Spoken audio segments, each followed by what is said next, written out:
This evening I've been asked by a few people to talk about my life. So I hope it's okay with the rest of you. It's time for stories. And I'm sure some of you I've told these stories to loads of times. So you're going to think, oh, that again. But you're the ones who asked for it. So. And it's an interesting thing, isn't it, being asked to talk about your life? Because, well, it's quite helpful in a way that I can't remember much. Because otherwise, how would you begin? You know, sifting through all that stuff. But when I think how many days I've lived and how many days I remember, it's amazing. It's like sort of 1 in every 600 or so. But there are things that stick out, don't they? You know how it is. There's certain things that stick out, and they must stick out for a reason, I think. And I can't help wanting to tell it from a Dharma point of view. So there's some kind of Dharma meaning in it, I suppose. So I was thinking about it and trying to work out what's worth talking about.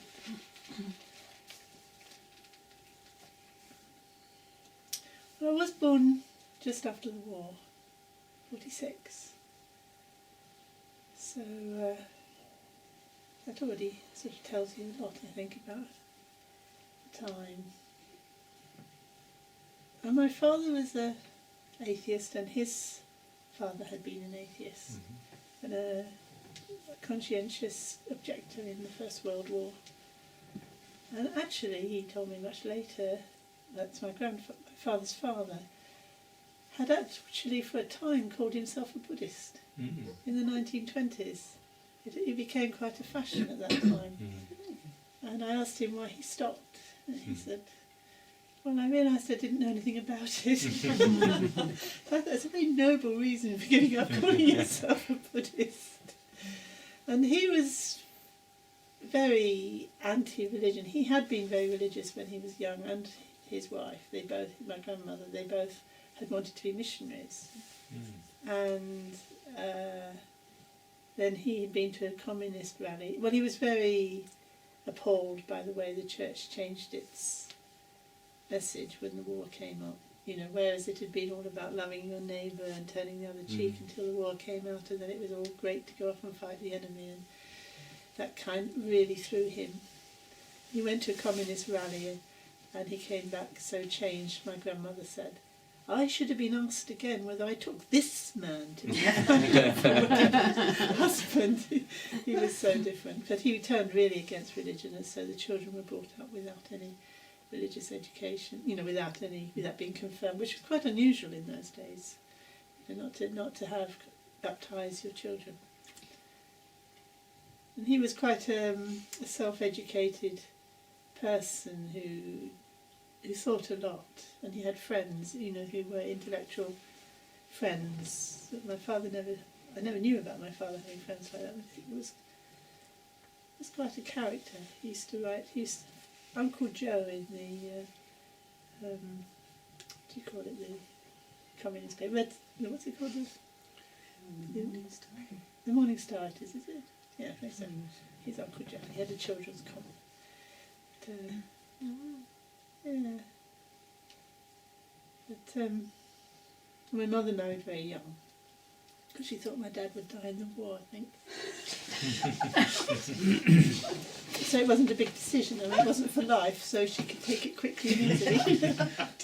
Although, yeah, it was quite sad, really. She wasn't sure she ever did say yes. And then I guess she said, in the end I did, didn't I? I could have said no at the end, at the altar, but it seemed a bit late then. I used to say things like that. Quite hurtful, really. I think, yeah. But anyway, I was brought up in a very standard sort of life. I took to the church. My mother's mother was very religious, and so she'd go to church, and I used to love church. I just found it just so uplifting. I just loved it. You know, going into a church, and wow, yeah, this is something. You know. So there was some kind of bachak was there, some sanskar was there. And I remember one Christmas discovering I'd been given an annual. You know, you get these annuals, and in the cover of the annual there was the new every morning. What is it? New every morning is the word. And I woke up early one morning. I had this tendency to do that. You know, get up at 5 in the morning, very bright. I started singing it because it had my recorder and it had music with it.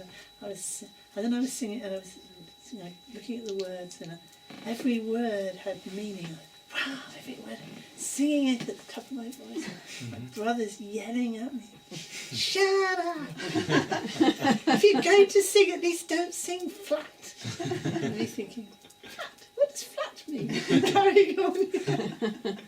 I just loved it. I used to go in the summer holidays. I used to stay at my mother's home in the countryside, just outside Clacton. And I used to spend weeks alone in the garden, just you know, by myself, and I just loved it. I was so happy, and I used to get up at 5 in the morning, and I'd creep down, and she had these hymn books in the shop. And I used to sort of get them out, and I used to sit there, and I used to sing them. I really got something out of the words. I don't know, it really did something for me. But I wasn't encouraged in it. I mean, my grandmother encouraged me, but when I got back home, you know, my brothers and my family just saw that, you know. Although my mother did get interested and became a little bit, I think she did find that quite inspiring eventually. It kind of brought her more into her own connection with religion, I think, to some extent. But my father, he just looked at me wryly, you know, what all this was about. And then I developed this idea later on that, you know, I saw people were dressing up to go to church, and the reason they wanted to go to church is because they wanted to dress up. So I thought I'd make a statement by going not dressed up. So, you know, I had worn my old school raincoat, and my father saw me. He said, you go and get dressed properly. Show respect for people. Just because you don't want to get dressed up, you know, you should respect other people. So that was a good reason for dressing up. You know, just to make myself look as if I'd made some effort. And he wasn't, you know, he had that attitude that, you know, you thought of other people. And I like that attitude. We were taught to share. We were taught to be polite, not answer back, you know, very clear boundaries. But what we didn't have, we had no sense that it was wrong to make a mistake. And I never realised at the time how important that was. But now I really realise when I'm talking to students who are brought up to be afraid of making a mistake, and I feel so grateful to my parents. There was never any suggestion there was anything wrong in making a mistake. You know, you had to make mistakes.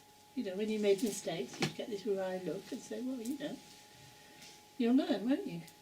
Yes, Dad. Kind of like, I will. And how do you learn if you don't make mistakes? So I'm very grateful to them, actually. I'm also very grateful that they didn't make a big deal out of the 11 plus either. They said, well, you'll either go to the grammar school or you'll go to the secondary modern school. They're both good, so don't worry. No, you're not going to get a present. Pass. No. And you know, I remember the day of the 11 plus exam, which is, you know, stands out in people's mind as this day, and I remember we got half day off. That's the main thing I remember. We got half day off, and I went with my friend on a cycle ride to go and look at a cemetery at the end of the, you know, we cycled until we reached somewhere, and it happened to be a cemetery.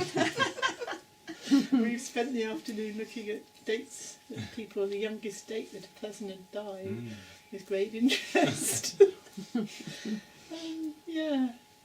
So I'm grateful to my parents for that, but it did mean But I did have a rather, what's the word of it, lackadaisical attitude towards school. I'm sure my mother did say to me one day, I've got this vague memory that after the first day or two at school, my mother saying I think I must have said, I don't want to go to school today. Probably that's quite a standard thing, isn't it? And I can almost hear her saying, but don't you want to play with all your friends? They're all going to be there. And me thinking, oh yes, that's a good reason to go to school. But I also thought it was the reason one went to school. So I had this endearing sort of, I don't know, way of thinking where I thought if I did it quietly under my desk and didn't disturb anyone, it was all right. Okay. So I had all sorts of games going underneath the desk, right under the teacher's nose, because I also discovered if you sit right under the teacher's nose, she doesn't notice you. But anyway, I remember this one moment. I said it's only very few memories here, but I remember this one moment where I was being told, Susan Ryan, please, move your desk to row 3, from wherever I was. And I remember myself thinking, why does she always tell me to move just at the moment when the fun has started? I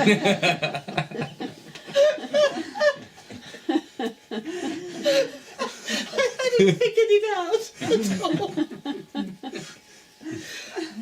And I didn't even know there were school reports.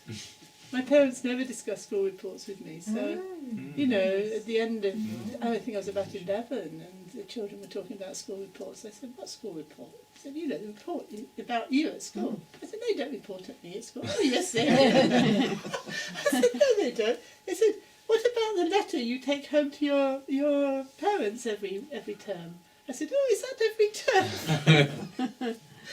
They do, yes, they do sometimes give us letters to give to our parents, but it never occurred to me it was about me.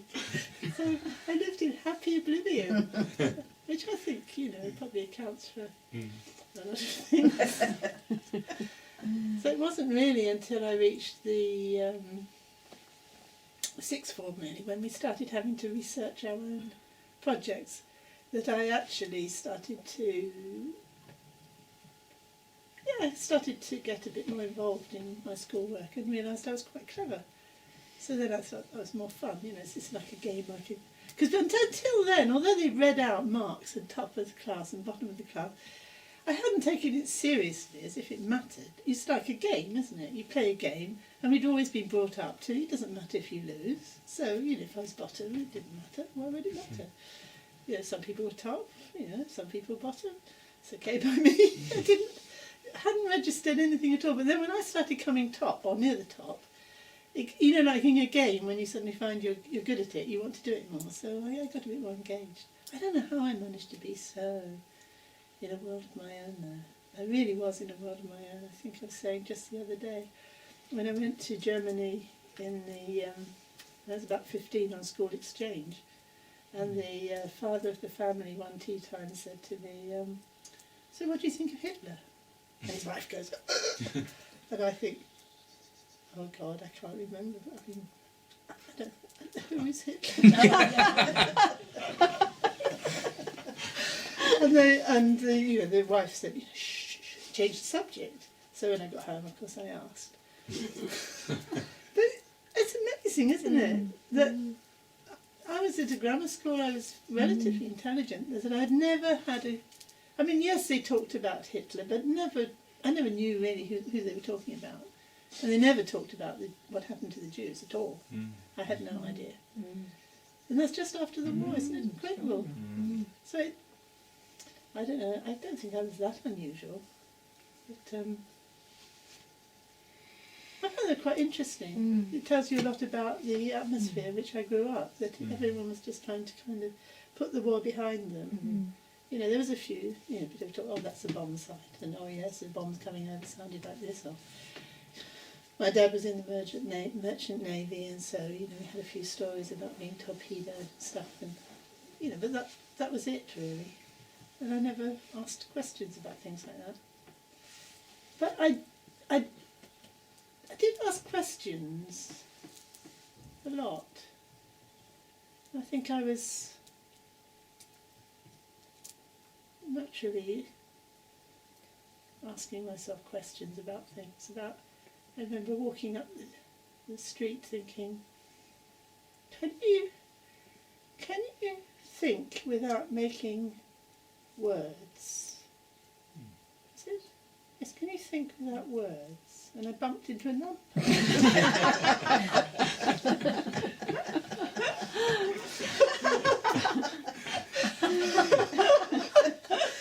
And I remember cycling to school, you know, like I'd be cycling to school against the wind, and you know what it's like, your glasses all steamed up and wet and you're hot, and you left too late as usual, and you thought you could make it up on the way, and actually you knew you couldn't, because, but you always thought you could, and you were right, you know, and I'd be cycling up the hill and I think,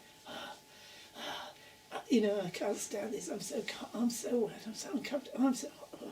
And I think, who I? You know, who's it I? I don't know where I got that from. Yeah. What I? Yeah, I got a kind of little bit of insight from that. Again, it was more like, yeah, just a kind of playful thing in a way, like a little discovery of mine. And children do that, don't they? I mean, it's quite amazing what children come up with. So, then in the sixth form was my first encounter with Buddhism, when we had you know, religious studies and a chapter on Buddhism, and I thought, that sounds, I can't fault that really. Yeah, this nirvana and non-attachment, because I'd also worked out that wanting, if you didn't want anything, then you didn't suffer so much. So I've sort of worked that out, because you know, you want something a lot and you're feeling really tense, and then you think, actually if I didn't want it so much, I could be more relaxed. It's kind of, at a certain level, it's obvious, isn't it? So I was quite taken with what I read about Buddhism, but I thought, but Christianity comes afterwards, so that must be the later revelation, so that must be the true one. And I remember this other girl in the class looking at me and saying, that's completely illogical and irrelevant. And I thought, I really stopped my thinking, you know, because I'd been trying to justify it to myself why I was Christian, and then when she didn't accept my argument, it was like, back to the drawing board sort of feeling. But not half as much as when I decided, cycling home from school one day, I thought, I can prove to my dad that there is a God. And I had the argument all worked out.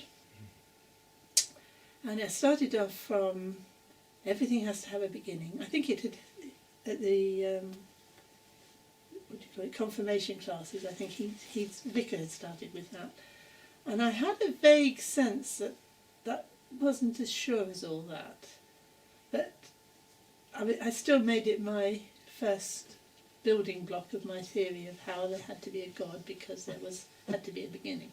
So I announced to my dad, who happened to be in the loo at the time, Dad, I can prove to you that there's a God. He says, all right, go on then, through the door.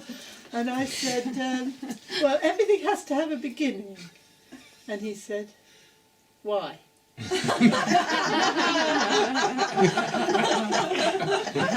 Everything collapsed. It was really good for me. It was really good for me. That one.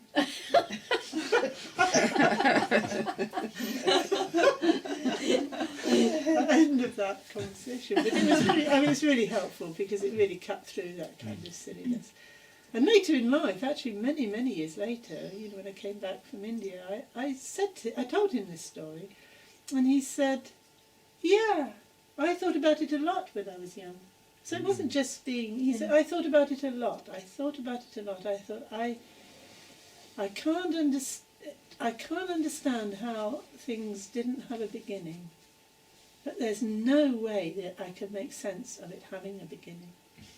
That's as far as I got with it. And it really, was something that he really had thought about very deeply. I was impressed by that. Yeah, so that helped me. Mm-hmm. Yeah. And then my mother, later on, when I came back from India, she said to me, do you remember, you were such a funny child. Do you remember that time you came home and asked, what is it I said? She said, asked me how I knew I had a mind. But my memory, and she laughed, but my memory was that I came home from school and I said to my mother, how do you know you've got a mind? And she said to me, don't you ever ask me something like that again. Just stop. It's interesting how she remembered it so differently than the way I remembered it. Yeah. But she did. She had a very difficult time during my teens, where she had they call them. Do they still call them nervous breakdowns? Mm-hmm. Quite serious. I mean, they kind of diagnosed her as schizophrenic, and she had incidents where she was put in the locked wards, and it was quite awful, really. Very, very strong energy woman. Both my parents were quite strong energy. That's where I get it from. That's why I go in the rowdy group. You call it rowdy. You won't have around our dinner table, and that was not when we were having a row. Just as Pema was saying, if the other one spoke louder, you spoke louder too, until we got so loud, somebody started low again. But yeah, my younger brother said, actually, we were very loud, and he never got a word in edgeways. We just called him the quiet one. I just called the quiet ones. But I've seen him shouting at my father, so he kind of got up to speed as he got older. But yeah, what was I saying? Oh yeah. What was I saying? My mum and her difficulties, yeah. So that was quite tough during my teens. I really thought about suffering a lot because I saw how much she was suffering. She was just suffering from her mind. And I remember standing by her bedside when she was kind of feeling very low and moaning about my dad mainly. I really can understand where that comes from now. Relationships are really hard, aren't they? She was married very young and hadn't seen much else in life. I mean, it's understandable now, but at the time it was difficult to stand there and hear her going on and on about my dad. And me, mainly me and my dad. And I remember looking out of the window, looking down the street and thinking, look at all those houses, they look so peaceful, and maybe in every one of them there's all this drama going on, all this suffering, and then we're going to come out onto the street, close the door, and then we're all going to be sweet and nice to each other on the streets. And actually I felt fine. I used to, okay, now I'm going out, close the door, step outside, onto the street, into the fresh air, and I sort of felt, I feel really fine. Like I'd been suffering so much being with her, and then I actually felt fine. And it felt so strange that it felt fine. But it was all in the mind. That actually the suffering was in the mind. It became very, very evident to me that it was in the mind, and it was nothing to do with your material well-being. Because, she had enough to be happy, she didn't need to suffer, but it was in her mind. So that message was going in quite deep in my teens. But it wasn't all suffering. I mean, I have to be honest. If you asked me during 1 month, how many days was she playing up, as we used to call it, and running a song and dancing, up all night, sort of charging around and getting into bed with me and sort of throwing things at my father, and and calling the doctor, and then when the doctor came saying, it was all right, and it was awfully embarrassing, rousing cafes and restaurants, and But then if I think about it, how many days in the month was like that? How many days was actually really fun?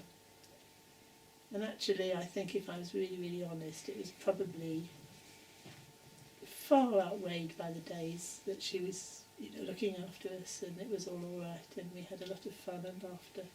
It was probably at least 3 weeks in a month were like that, and then it'd be a week or two during the menstrual cycle where she really would lose it. And I remember all the bad times. I think, how mean of me. That's how mean can you get? She must have really, really done so well, really. And I just remember what she didn't do well. I wouldn't like that if you were like that with me. If you only remembered the days and things that I did that were not so good. Most of the time I think I don't do too badly. So yeah. But it was tough, I have to say, it was tough. And it took a lot of my energy during my teens. So a lot of my thinking and energy, considering why would God allow mental illness? That's not really fair.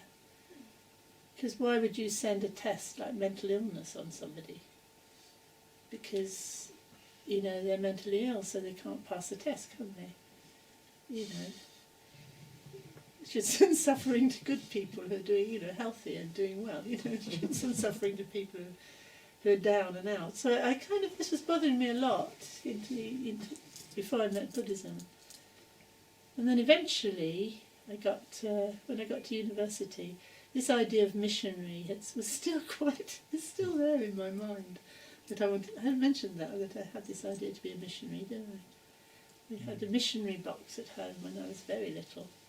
And I discovered later that not only my father's parents had wanted to be missionaries, but actually my mother's parents had wanted to do something like that. They were Plymouth Brethren, and they were sort of into...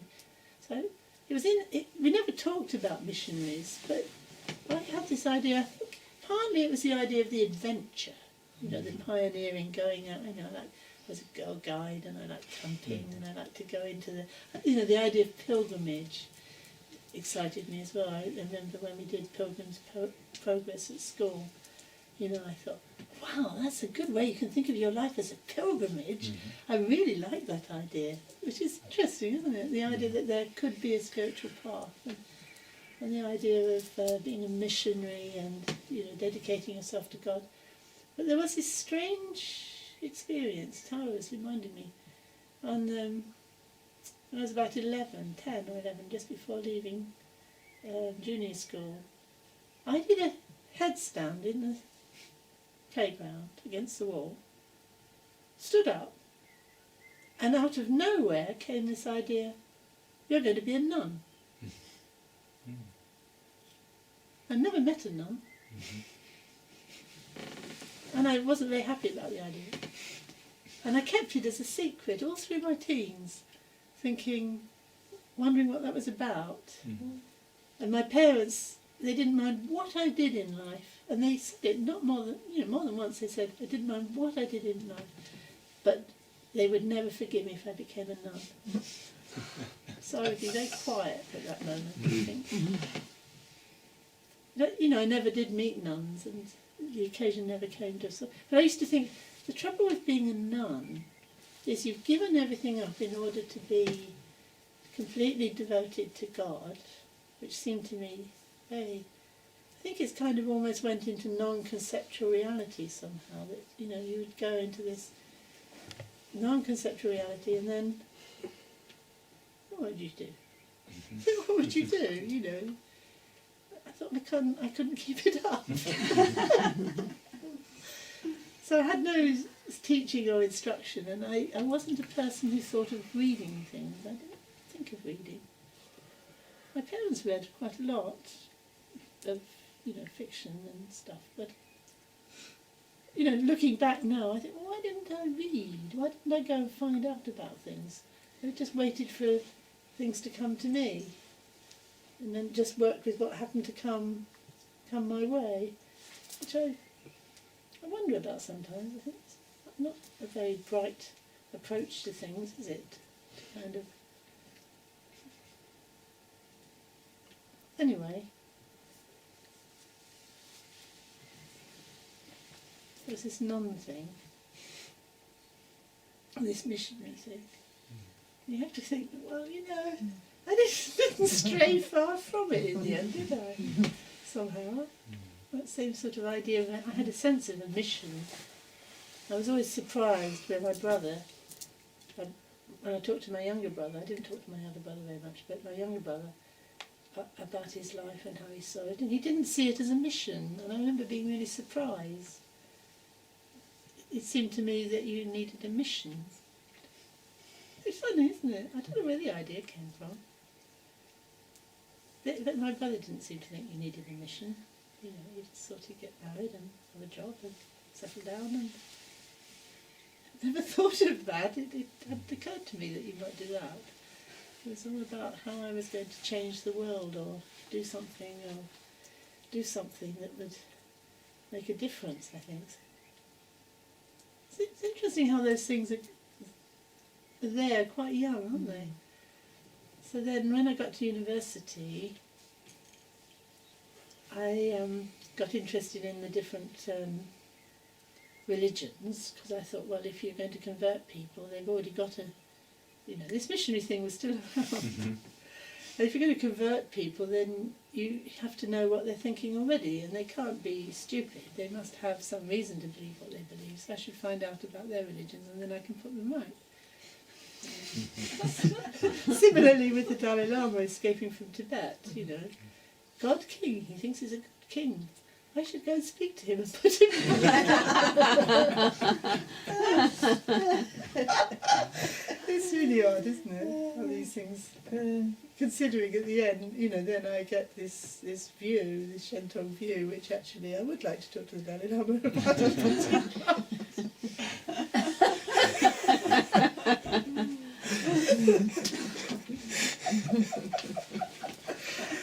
Oh dear. So I went to the Buddhist Society, of course, but then the Buddhist Society was, it was very impressive actually. The first talk I went to on Buddhism, there was this Theravadan monk with shiny brown shoes, and yellow robe, bald head. I think he was Utitilla or something. And he gave this talk about the mind. And it was very, we were all sitting like this in this room, and then he kept saying, the mind, you have to look at your mind. Now sit and look at your mind. And then we had to sit and look at our mind. I thought it was the most amazing thing I'd ever been to. I thought it was incredible. And then I started saying, well, but what is Buddhism about? What's it for? What's it for? You look at your mind and you discover your mind, but what's it for? Well, what does it do? Where does it get you? And I made friends with this young artist called Peter, and he was chairman of the society, and he was keen to get me to do the work as secretary. So, we used to sort of hang out together to organise this Buddhist society, and he was being very enigmatic and sort of zenish about things, sort of these clever enigmatic answers to things, and I was trying to get to the root of things, and I was thinking a lot, and I thought a lot about pacifism, whether it was right or not. And I remember this moment, walking along the streets in Reading, University of Reading, and I was thinking, I know, I'll wait until the time I have to make a decision about it, and then I'll see what the situation is. This was a huge relief and revelation to me. I didn't have to make a rule that covered every possible situation in terms of, like what I wouldn't do in order to protect myself and others.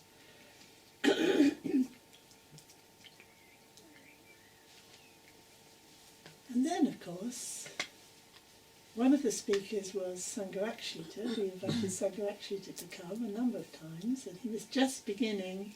He hadn't started the Western Buddhist order at that time. In fact, I remember the evening, we used to go up to London, we hitchhiked up to London, me and my friends. We'd go into this little cellar place underneath Emil Bowen's shop, lacquer shop, lacquer painting, carpentry shop. They had this lovely little shrine room, and then we'd meditate for, I don't know, probably an hour. Then we'd come out, have a cup of tea and hitch back home. And we did that for quite a long time, I mean, for several months I think, until we thought, well, actually if we just did it in our room at home, we could do more meditation. It took a while for the temper to drop. And in the first meditation session we had, we put a notice on the board outside the door, meditation, 5 minutes. We sat there seriously and meditated for 5 minutes. And I remember I thought, gosh, I bet there's no one in the world who can think as many things as fast as I can in 5 minutes. I'm going, there's so many thoughts coming so fast, that's amazing. Yeah. And then, we all settled down and we did quite a lot of serious practice. And then Sangharakshita, we'd invite him up to Reading to the society, and he'd come for supper, and I used to serve, in our student flat, we'd serve him up and be very awestruck that we had this, this Buddhist monk in the house, which all seemed very exciting. And we used to have meditation sessions in my student flat, and it was quite a thing. And then we invited Trungpa Rinpoche. There he was, in his robes, very demure. And he used to come down for the day, and he used to hang out all day with Trungpa Rinpoche. He was very impressive, very considered in everything he did, very observant, and I was very taken with the way at the mealtime somebody said to him, well, Rinpoche, what do you feel about the Chinese? And then, how it is when somebody's about to answer, they're gathering their thoughts. And I was really waiting to hear. And then I think they thought it was an awkward silence, and they just changed the subject. And I was really dying to hear what he wanted to say, and so I don't know whether I brought the subject back, but anyway, later on it came back up. And then he came out with his answer, and I was very impressed, given what we were talking about today, with how he hadn't pressed or pushed or been anxious about saying something when he actually had prepared something and wanted to say something. And then he said, he gave this interesting answer about how he thought, they thought you could change people by changing the world, but he said, I don't think you can, I think you have to change your mind, and then you can change the world. It's very, the way he said it. And something else he said at that time was, he thought in the West we had this social consciousness that we're very aware of.